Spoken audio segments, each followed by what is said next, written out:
At 5:30, for a small town like North Collins that doesn't see much violence, one house in particular seems to attract it. The house on Sherman Avenue has been the site of some brutal crimes in the past. Almost 9 years ago, a man was beaten to death, and just last night, a man was stabbed in the neck. But the house may be better known as the House of Horrors. That's where Laura Cummings was raped and tortured for years before her murder. News 4's George Rickert went to North Collins today to take a closer look at the house. George. Yeah, it's a home that you will recognize from being on the news before. And last night, again, there was bloodshed there. It's kind of crazy. Yeah. Just before 10 p.m. at the home on Sherman and Park Street in North Collins, neighbors heard the attack. He rustling upstairs, and next thing you know, I see a dude coming downstairs screaming his head off. He's all bloody.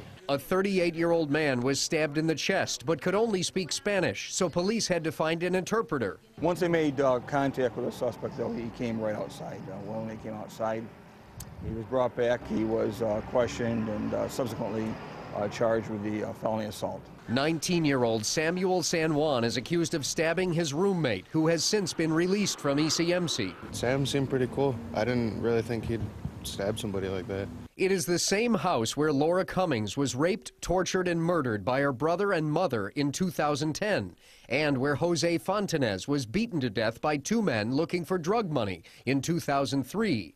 4 years ago, another man was found dead of an overdose inside. There are about 5 different apartments in this large house, but still, some North Collins residents can't help but wonder about all these events. I really do think it's this house. Like, anybody who moves in, I think it just makes them crazy. Like, for real, like, it really is, in my opinion, bad energy in this house. My grandma talks about bad energy, and energy causes people to do bad things, so maybe it's just energy in this house.